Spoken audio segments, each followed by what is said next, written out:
Hello my dear students. Today we will start a fresh chapter, that is congruency. Congruence. Chapter 10, and today we will pick up assignment 10.1. What is congruency?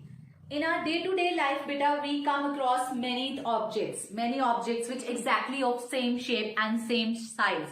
दो चीजें जो बिल्कुल same size की होती हैं और same shape होती है बेटा जिनकी, और जो एक दूसरे को फुली कवर्ड कर लेती हैं, they are non as congruent figures.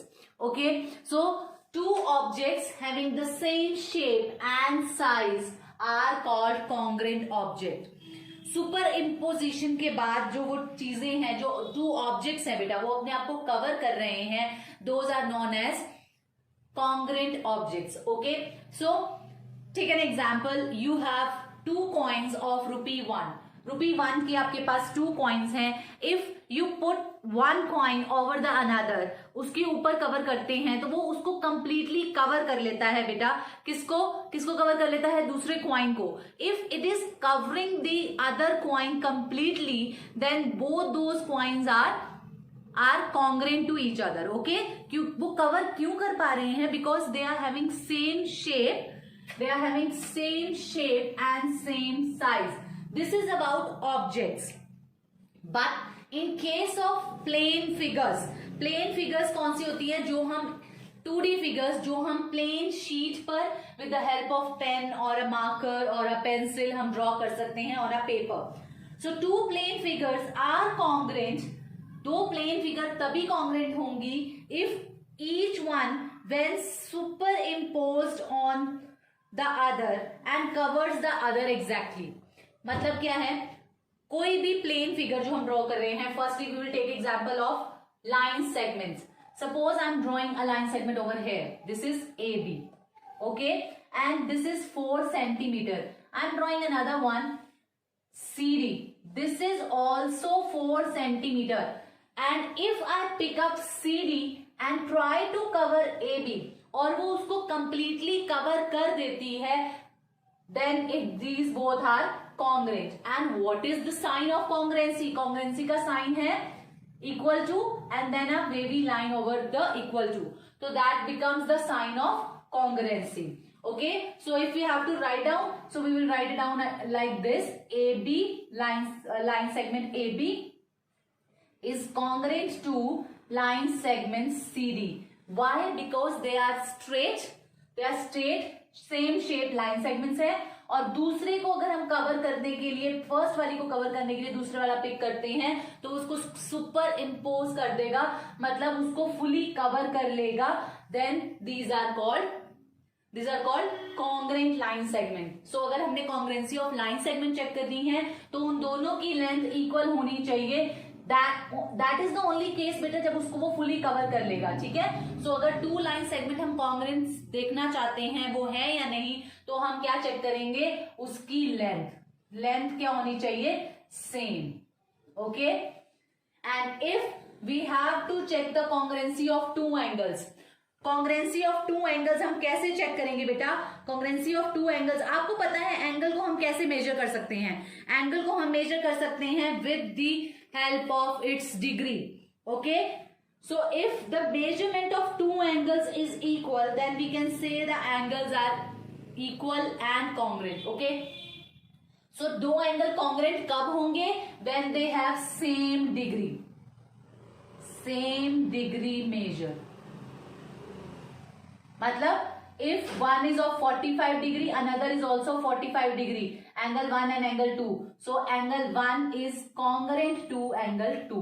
Why? Because their degree is same, that is 45 degree each.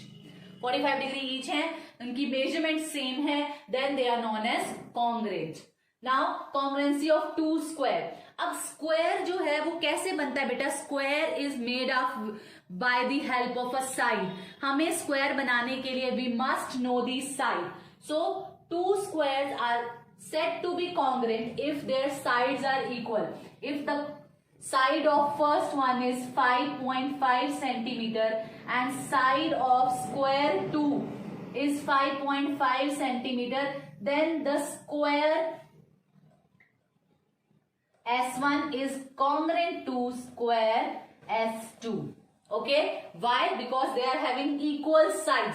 तो यहां पर क्या लिखेंगे? इक्वल साइज होनी चाहिए, equal size. If two squares have equal side, उसकी साइड की लेंथ इक्वल है, then they are congruent. Okay, and in case of congruency of two rectangle, rectangle कैसे बनता है? रेक्टेंगल बनाने के लिए भी must know the length and breadth. Length and breadth हमें पता होनी चाहिए to draw a rectangle. So if we have to check whether the two given rectangles are congruent, हमें क्या चेक करना पड़ेगा? उनकी लेंथ एंड ब्रेथ। हमारे पास टू रेक्टेंगल है, रेक्टेंगल 1 है, रेक्टेंगल 2 है। वो कॉन्ग्रेंट कब होंगे? If their length and breadth are equal, उनकी लेंथ और ब्रेथ क्या हो? इक्वल हो, इक्वल होंगे, then the given rectangles are congruent. Okay, now the congruency of two circle की congruency कैसे फाइंड आउट करेंगे?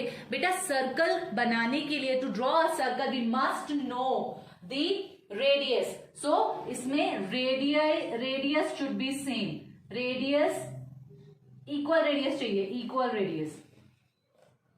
मतलब R1 इक्वल्स टू R2। अगर R1 है हमारी 3 सेंटीमीटर और दूसरी भी है 3 सेंटीमीटर, देन एक सर्कल है जिसकी रेडियस है 3 सेंटीमीटर और दूसरा सर्कल है उसकी भी रेडियस है 3 centimetre, then those two given circles will be congruent.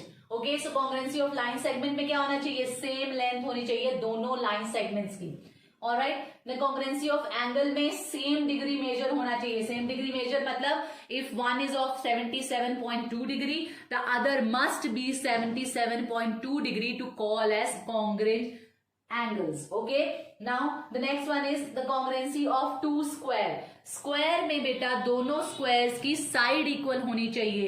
एक स्क्वायर की साइड अगर 5 सेंटीमीटर है तो दूसरे गिवन स्क्वायर की साइड भी 5 सेंटीमीटर होनी चाहिए, then only we will call them as congruent squares.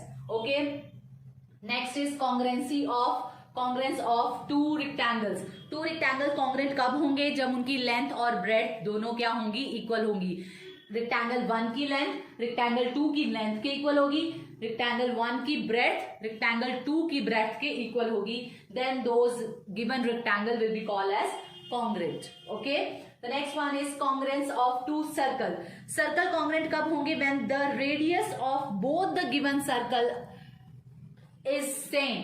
दोनों सर्कल की रेडियस जो गिवन है वो सेम होनी चाहिए। तो फॉर एग्जाम्पल एक सर्कल है जिसकी रेडियस हमने 3.2 सेंटीमीटर है, गिवन है हमें। The other circles also having the radius as 3.2 centimetre, then those circles will be called as congruent circle. Okay students, in question number 3 a figure is given to you and angle POQ, this angle is equals to congruent है, that means equal होगा ROS, this इसके equal है, and what we have to find out is we have to find out whether angle POR, that means POR and angle QOS, this angle, the bigger one, this one and this one, these two angles we have to find out whether they are congruent or not. Now and we have to give a reason why these are congruent. Okay, if these are congruent, why they are.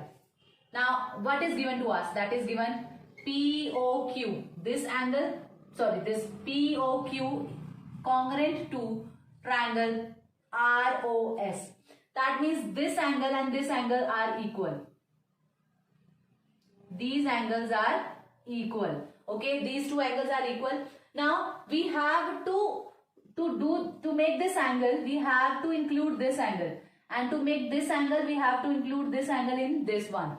Okay, so हम अगर ये वाला QOR जो angle है वो दोनों side में add कर दें तो हमारा POR बन जाएगा यहाँ पर. Can you see that? POQ है, ये वाला एंगल है, POR बनाना है इसको, POR, तो उसमें हम ये वाला एंगल भी मिडल वाला अगर हम ऐड कर दें तो ये वाला एंगल बन जाएगा POR. सो हम क्या करेंगे, adding angle QOR on both sides.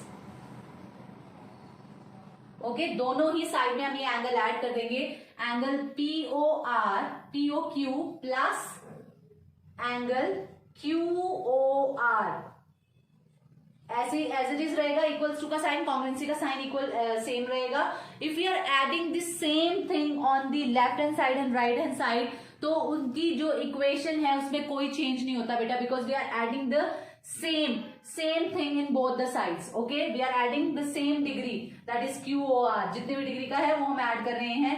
So angle ROS plus हमने कौन सा एंगल ऐड करना है, QOR. Okay, now you can see POQ plus QOR. तो कंप्लीटली ये कौन सा एंगल बनेगा, ये वाला एंगल बन जाएगा, दिस वन. तो कौन सा एंगल है ये, एंगल POR, कॉन्ग्रुएंसी का साइन सेम. नाउ ROS ऊपर वाला angle plus QOR, so that becomes QOS. So that is QOS.